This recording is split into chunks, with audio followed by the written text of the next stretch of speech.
Bienvenidos a un nuevo encuentro con la salud, ciencia y tecnología. Quien les habla, Jamie Urquía, gerente de investigación, desarrollo y nuevos proyectos en Espromed Bio. Este es un espacio que hemos diseñado para compartir con todos ustedes temas de salud, ciencia y tecnología. En esta oportunidad hablaremos de la enfermedad de Chagas. Para ello contamos con la presencia del doctor Hernán Carrasco, quien es licenciado en biología, doctor en parasitología médica, profesor titular y fue jefe encargado del Departamento de Ciencias Básicas y de la Cátedra de Bioquímica. En la actualidad es el jefe del Departamento de Ciencias Básicas de la Escuela de Nutrición y Dietética de la Universidad Central de Venezuela. Es jefe del Laboratorio de Biología Molecular de Protozoarios y de la sección de Epidemiología Molecular del Instituto de Medicina Tropical de la UCB. Ha realizado 49 publicaciones en revistas indexadas, 11 nacionales y 38 internacionales. Ha sido tutor de 20 tesis de pregrado, maestría y doctorado, 2 trabajos de ascenso a categoría de asistente, 6 proyectos de investigación en la Escuela de Medicina Luis Racetti y uno de la Escuela de Medicina José María Vargas de la Universidad Central de Venezuela. Es responsable de 2 proyectos de investigación individual financiados por el Consejo de Desarrollo Científico y Humanístico y del CONICYT, además de 2 proyectos de investigación de grupos financiados por el FONACYT. El doctor Carrasco nos hablará sobre la epidemiología molecular de la enfermedad de Chagas en Venezuela y América Latina. Doctor Carrasco, gracias por aceptar nuestra invitación y quedamos con usted para que nos ilustre sobre esta enfermedad.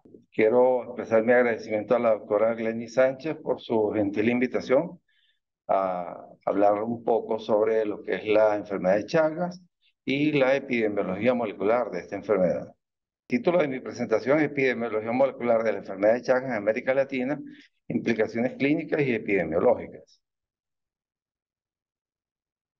Dentro de los eucariotas, los tripanosomatidios, a los cuales por supuesto pertenece Trypanosoma cruzi, agente etiológico de la enfermedad de Chagas,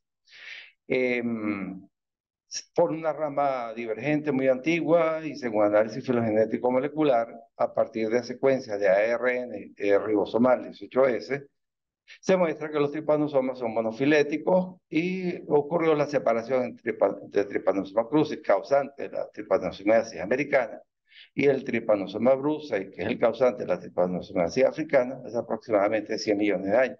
Esto coincide con la separación de los continentes a nivel del sur. O sea, cuando se separa África de América del Sur.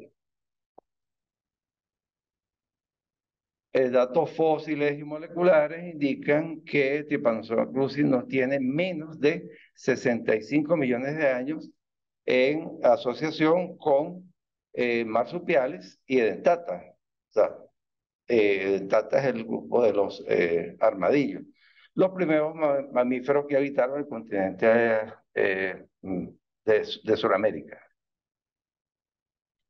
Esta es la clasificación taxonómica que se conoce en todos los libros de parasitología del Trypanosoma cruzi. En cuanto a la transmisión vectorial, que es la principal forma como se transmite la enfermedad de Chagas, en el caso del agente transmisor, o sea, el vector, como se le denomina, se postula que la transición de reduvidios predadores, estos insectos eran predadores, hubo una transición a triatominos hematófagos, y lo cual ocurrió al final del Cretáceo, comienzo del Cenozoico, aproximadamente hace 66 millones de años. Esta es la clasificación de los insectos triatominos, vectores transmisores de la enfermedad de Chagas, donde vale la pena recalcar que existen alrededor de 118 especies y 14 géneros. Dentro de los géneros, dentro de esos 14 géneros son de particular importancia 3 de ellos, entre los cuales está el género Rognius, Triatoma y Pastrongyrum. ¿Por qué eso es importante? Porque son los que están más involucrados en la domiciliación, en la reproducción dentro, multiplicación y reproducción dentro de las casas, o sea, infestación de casas, y por ende la transmisión doméstica de la enfermedad.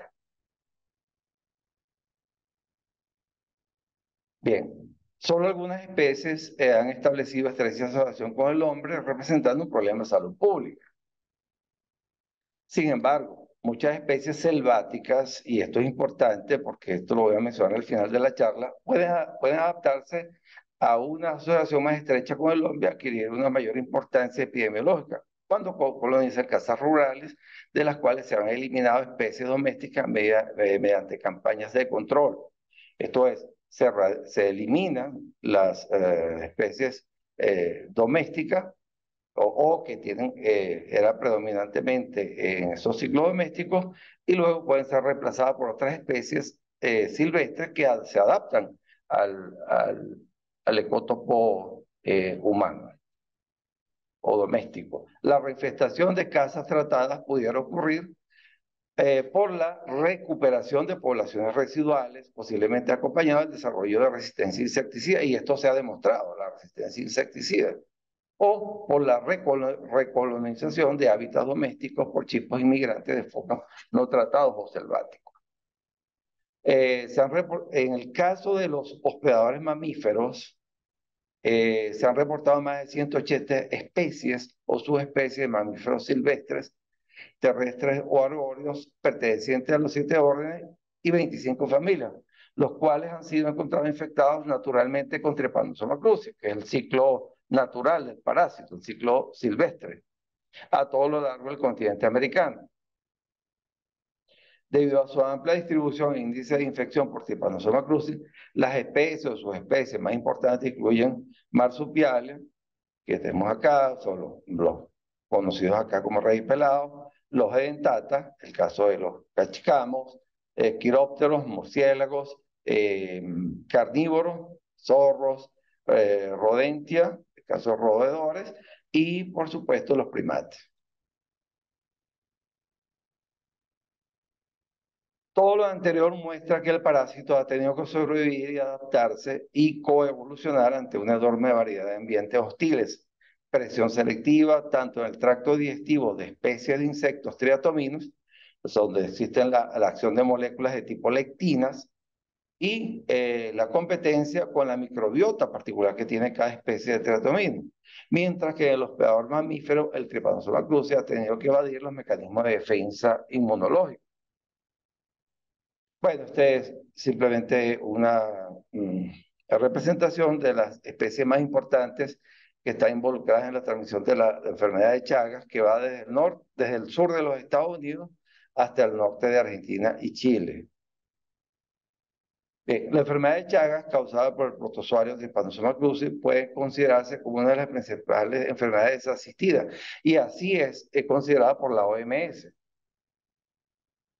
Durante muchos años ha recibido poca atención debido a que afecta principalmente a gente pobre que vive en áreas rurales, remotas en América Latina. Aunque esto no es tan cierto o ha cambiado este paradigma, ya que, por ejemplo, en las grandes urbes, incluyendo Caracas, tenemos el Chagas circulando en ciclos silvestres y en algunos casos ciclo doméstico. Eso lo voy a comentar al final. Bien. La globalización de las enfermedades infecciosas debido a la migración poblacional ha llevado a considerar la enfermedad de Chagas como un problema de salud pública en áreas urbanas de América Latina y en países no endémicos. Esta tendencia ha llevado a incrementar la atención sobre la enfermedad, siendo importante destacar los casos no diagnosticados, la falta de precaución o desconocimiento de la enfermedad por parte del personal de salud y la necesidad de un sistema adecuado de vigilancia en zonas y países no endémicos. El tratamiento disponible es de muy baja efectividad y muy poca tolerancia, y en varios casos con severos efectos colaterales debido a la toxicidad de las drogas utilizadas. Actualmente existe una limitada disponibilidad mundial de la principal droga para tratar la enfermedad de Chagas, que es el benznidazol. El diagnóstico, manejo y control de la enfermedad de Chagas en áreas endémicas y no endémicas representan varios retos. A pesar de que esta enfermedad fue descrita hace más de 100 años por el médico brasileño Carlos Chagas en 1909, aún existen varios retos importantes por superar. tales como la determinación de los factores asociados en la patología de las vías digestivas, tratamiento efectivo para los casos crónicos, identificación de marcadores genéticos en el parásito asociados a virulencia, patogenicidad y resistencia a drogas. Esto último es sumamente importante, así como marcadores confiables para la determinación de curación luego del tratamiento. La enfermedad de Chagas es una de las principales enfermedades parasitarias del continente americano y es transmitida a humanos principalmente a través de las heces contaminadas de insectos triatóminos, como ya lo mencioné previamente. En Venezuela se le denomina chipo y es lo que ocurre o lo que se denomina la transmisión vectorial. Bueno, el ciclo de vida acá del parásito, que ocurre una parte en el insecto, en el hospedador invertebrado y otra parte en el hospedador vertebrado, el mamífero, en las cuales incluye al hombre. La prevalencia estimada en el continente americano ha disminuido de aproximadamente 20 millones en 1981 hasta alrededor de 8 a 10 millones hasta en el 2005, que es un trabajo que se publicó en el 2007, debido principalmente a las campañas de control de vectores y el tamizaje de donaciones de sangre en áreas endémicas. O sea que ha sido efectivo lo que se llamó la campaña del Cono Sur en el control de los vectores, la eliminación de los vectores domésticos y el examen de sangre en los bancos de sangre para evitar transfusiones de sangre con donantes infectados. El riesgo de transmisión congénita desde una madre infectada puede oscilar entre el 1 a 10%. Otras vías menos frecuentes de transmisión es a través de trasplante de órganos, consumo de alimentos y bebidas, que es lo que se denomina transmisión oral y que tuvimos varios casos en la región centro-norte de Venezuela, e intercambio de jeringas por drogadictos, también puede ocurrir. Bueno, estas son cifras reportadas en el 2011, como la prevalencia de la enfermedad pasó de 18 millones a 7.7 para el 2006, la incidencia anual de 800.000 a 42.200, la población en riesgo de 100 millones pasó a 28 millones y las muertes anuales pasaron de 45 a 12.500. La morbilidad es de 700.000 a 300.000. Bien, estas son proyecciones que hizo la OMS en el 2011, el 2007, perdón, y siempre prevalece la enfermedad de Chagas, inclusive por encima de malaria, dengue, esquistosomiasis, etc. Inicialmente la enfermedad de Chagas estuvo limitada al continente americano, es considerada endémica en 21 países de América Latina y se extiende desde el sur de los Estados Unidos hasta el norte de Argentina y Chile, especialmente en zonas pobres. Actualmente la enfermedad de Chagas ha cruzado las fronteras internacionales y en zonas o países no endémicos se puede transmitir por vía congénita, transfusión de sangre, trasplante de órganos, a partir de donadores infectados.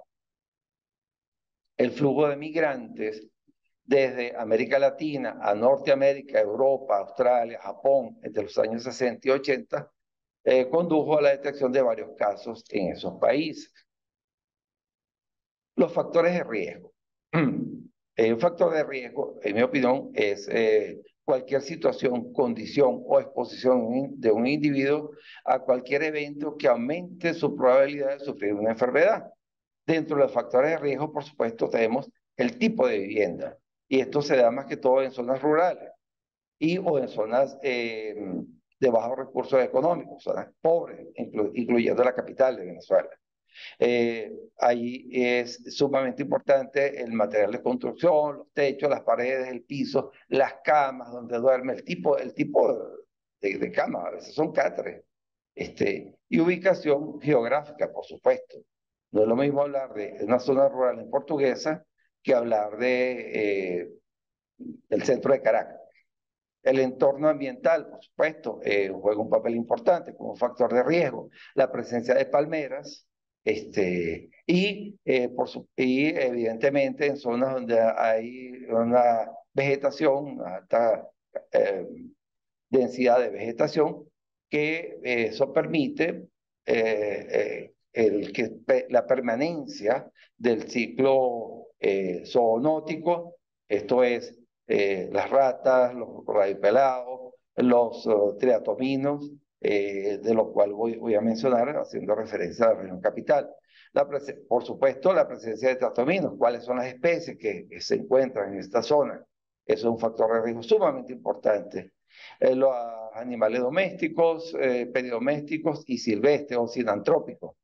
El caso de invasión de rata, los radiopelados, los delfines marsupiales, que los vemos, por ejemplo, en Caracas, en todas partes.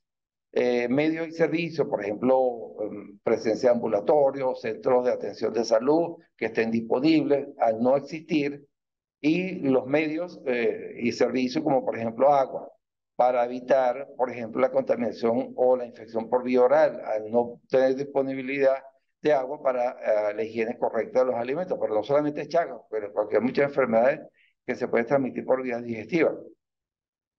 El nivel de educación, lo que se refiere al conocimiento de la enfermedad, el desconocimiento de la enfermedad conlleva a que personas que aún teniendo chipos dentro de su casa, desconocen el riesgo al cual están expuestos. Y obviamente, en mis estudios en Venezuela, me he encontrado casos con gente que simplemente desconoce el riesgo que implica la presencia de los chips. Clínicamente se pueden definir dos fases en las cuales se manifiesta la enfermedad: la fase aguda y la fase crónica. La fase aguda dura alrededor de 6 semanas y en su forma más severa puede manifestarse una miocarditis chagásica aguda, la cual puede ser letal. Luego de varios años, después de la fase aguda, del 20 al 35% de las personas infectadas, dependiendo del área geográfica, desarrollarán lesiones irreversibles en el sistema nervioso autónomo, en el corazón, esófago, colon y del sistema nervioso periférico, lo que se define como la fase crónica de la enfermedad. El 25% de las personas desarrollan síntomas cardíacos que pueden conducir a fallas cardíacas crónicas y muerte súbita. Esto se ve mucho acá en zonas rurales de Venezuela. El 6% desarrolla daño digestivo, principalmente megasófago y megacolon. El 3% sufrirá complicaciones del sistema nervioso periférico. Insisto en esto porque esto tiene mucha relevancia con lo que voy a hablar seguidamente.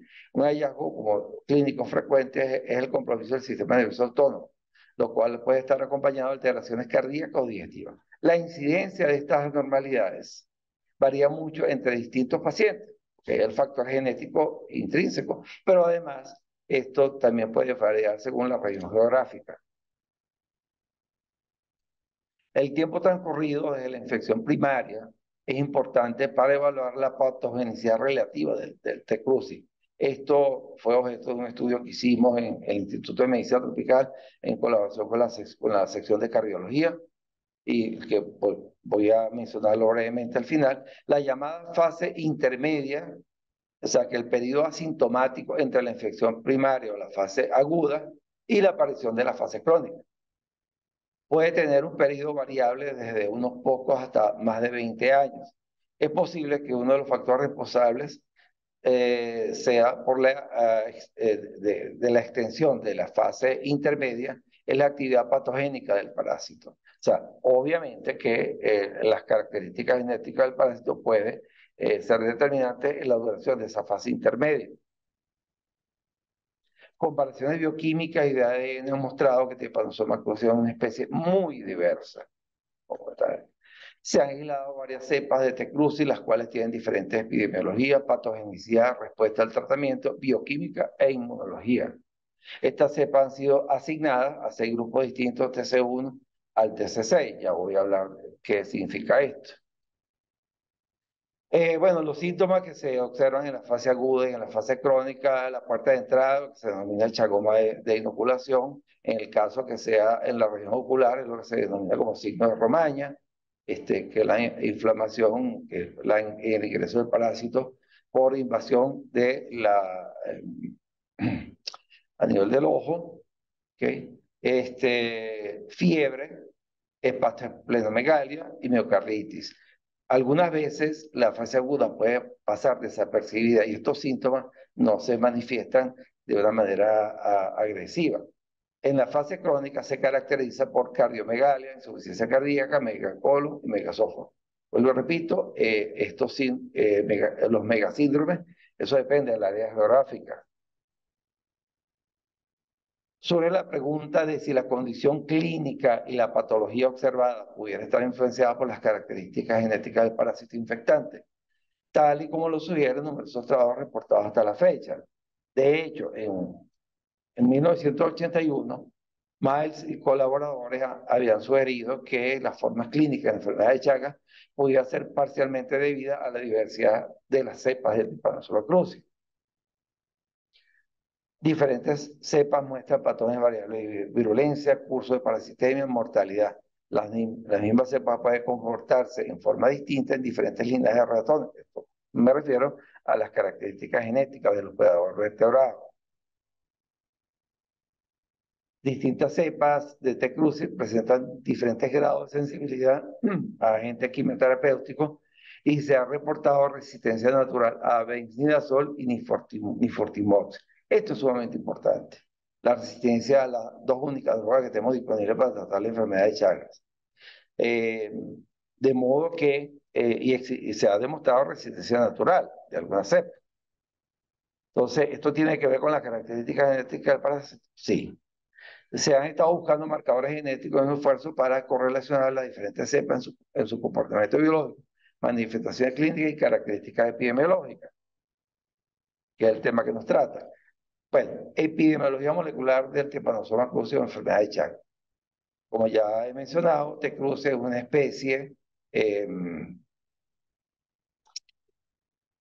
especie genéticamente heterogénea, la cual también presenta una amplia variabilidad de características biológicas y bioquímicas. Una clasificación inicial que se hizo en 1999 se le asignó letras a cada uno de los 6 grupos que se aceptan actualmente. Luego, en el 2009, un consenso en Río de Janeiro de especialistas en Chagas, se llegó al consenso de denominar a los 6 grupos de Trypanosoma cruzi del TC1 al TC6. Por supuesto, pasando por TC2, TC3, TC4, TC5 y TC6. Actualmente también se considera un séptimo grupo que es el TC-BAP, o sea, un grupo asociado a murciélagos, pero que no tiene repercusión en la epidemiología en humanos. El genotipo TC1 se encuentra desde el sur de los Estados Unidos hasta el norte de Argentina y Chile. Aquí tenemos un mapa representativo. En azul, ciclo silvestre, en rojo, ciclo doméstico. Se presume que evolucionó el TC1 con didelfimorfos, o sea, opossum, y vectores teotominos de la familia de la tribu Rognini, o sea, los Rognini, en todas partes de América Latina, perdón, los didelfis son los reservorios más comunes para este genotipo. De hecho, todos los didelfis marsupiales, la gran mayoría de los didelfis marsupiales que hemos estudiado, están infectados con este genotipo. Aunque se ha reportado infección con este genotipo en una gran variedad de mamíferos.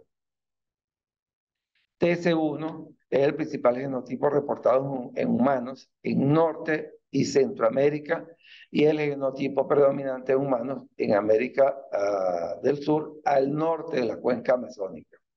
Este genotipo se asocia principalmente con miocardiopatía en pacientes chagásicos. El genotipo TC3 se encuentra a todo lo largo de Sudamérica, principalmente, y aunque es muy raro su presencia en ciclo doméstico, es muy común en ciclo selvático. El hospedador primario para TC3 son diferentes especies de armadillos, principalmente Dasypus noventicus.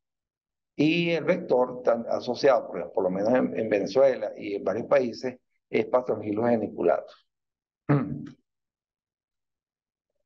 TC2, TC5 y TC6 son los genotipos más comúnmente reportados en enfermedades de Chagas en humanos al sur de América del Sur, o sea, en lo que se denomina el cono sur.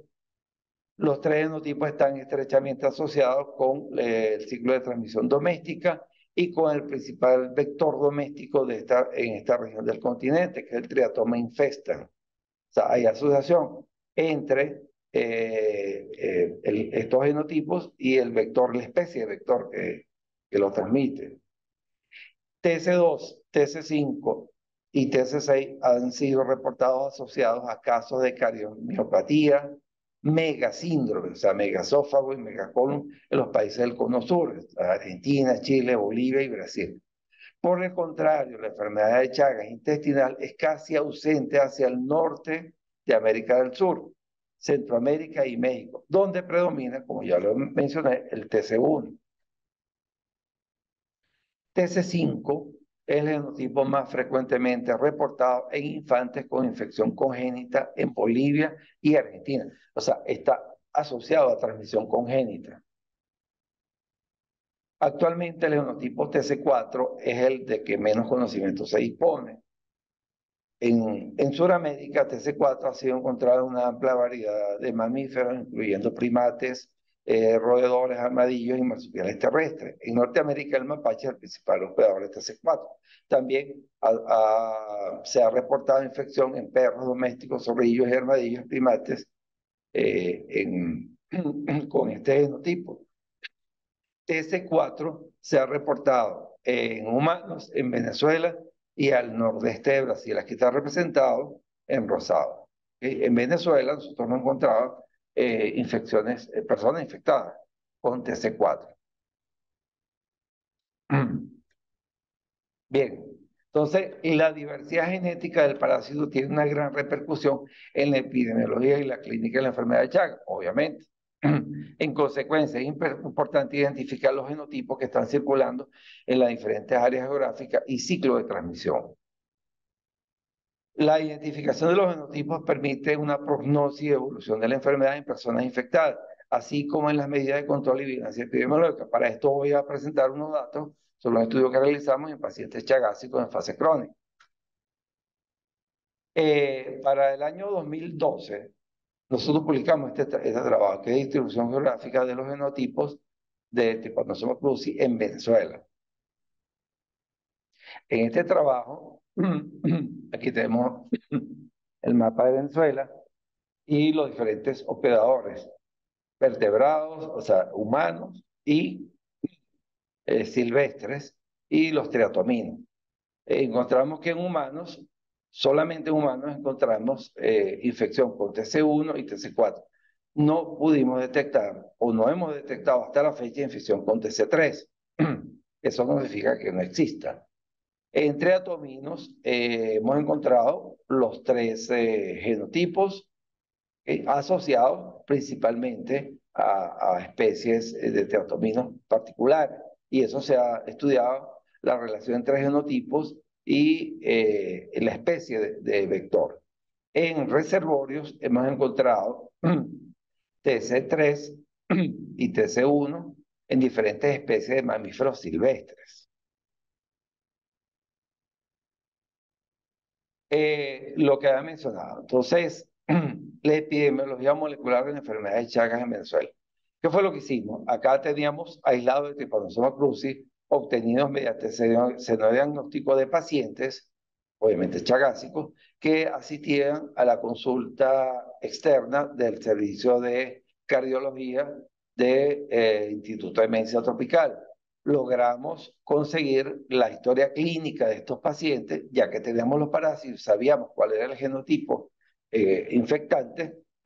Quisimos hacer un estudio longitudinal, retrospectivo, de cómo había sido la evolución de estos pacientes. Y encontramos lo siguiente. Bueno, primero el esquema de clasificación para la enfermedad se utilizó el que se aplica en la sección de cardiología a cargo del doctor Iván Mendoza, cardiólogo. Chagas 1 es persona con un ELISA positivo, diagnóstico positivo, sin evidencia de daño cardíaco o cardiopatía. Y su prognosis es igual que la de un paciente normal. Chagas 2, ya, por supuesto, ELISA positivo, diagnóstico positivo, evidencia de daño miocárdico. En general, sin ningún otro síntoma aparente. Chagas 3, ELISA positivo, diagnóstico positivo, severo daño cardíaco y falla cardíaca congestiva. Esa clasificación fue la que se aplicó. Entonces, de 30 pacientes que tenemos los parásitos aislados y además tenemos información de la historia clínica, entonces acá tenemos en esta última columna el periodo en que se logró tener el seguimiento de esos pacientes.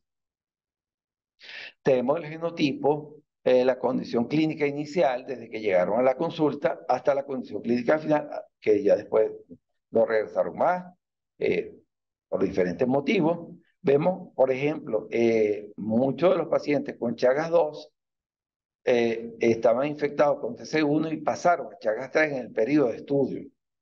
Un paciente que estuvo en una condición clínica con Chagas 2 se mantuvo como Chagas 2.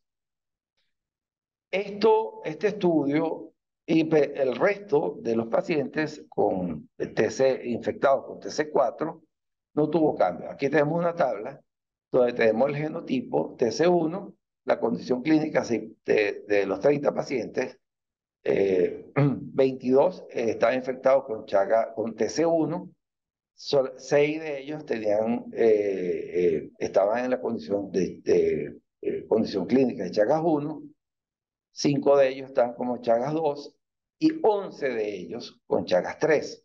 Mientras con TC4, que eran 8 pacientes en total, 7 de ellos estaban en condición clínica de Chagas 1 y solamente uno estaba en condición clínica de Chagas 2. Se hizo un estudio para tratar de correlacionar el genotipo con la condición clínica o afección clínica, o afección cardíaca de estos pacientes y encontramos lo siguiente. En esta tabla se puede observar que los pacientes infectados con TC1, 6 no eran asintomáticos, pero 16 sí eran sintomáticos, que presentaban daños cardíacos, o alteraciones cardíacas, de un total de 22.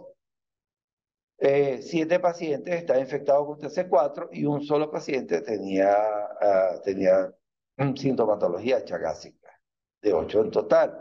Ahora se hizo un análisis estadístico, un estudio de correlación entre genotipo y condición clínica y se observaron diferencias significativas entre la condición clínica del parásito y la cepa infectante, o sea, el genotipo de la cepa infectante.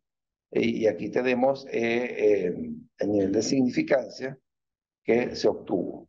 Entonces, sí encontramos correlación entre el genotipo y la condición clínica del paciente. En otras palabras, TC1 estaba más asociado a complicaciones cardíacas en los pacientes infectados, mientras que TC4 era más ligera o condición clínica menos importante. Bueno, esto fue un trabajo que publicamos en el 2004 sobre la presencia de tratominos en Caracas. Se detectó la presencia de sangre en contenido estomacal de patrogilos geniculatos. ¿Ok? Están los datos que se obtuvieron. Esto fue el preámbulo para lo que ocurriría 3 años después, el brote oral de Chagas en Caracas, en Chacao particularmente, en una escuela pública. Se infectaron tanto representantes, profesores como alumnos, y yo hablo de esto de una crónica de una muerte anunciada. Bueno, ocurrió. Pero es que no solamente ocurrió en el 2007, también ocurrió en el 2009 y también ocurrió en el 2011. Entonces, obvio que ha habido fallas en la vigilancia y control epidemiológico. En el 2014 publicamos este trabajo. ¿Ok? Rápidamente se encontró estos datos y la distribución de los tratamientos en Caracas. Los tratamientos están en toda Caracas, desde las zonas de clase alta hasta las zonas más pobres de Caracas. Por supuesto, la densidad poblacional, la densidad de triatominos, perdón, no que lo encontramos, que nos traen los pacientes al Instituto de Medicina Tropical.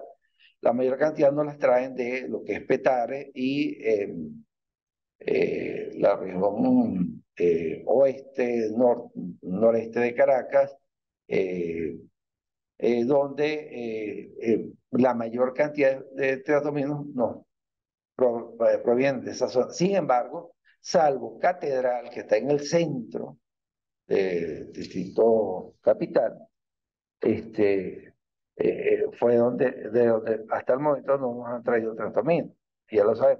Bueno, un mapa satelital de Caracas, una imagen satelital, perdón, y vemos que hay vegetación por todas partes.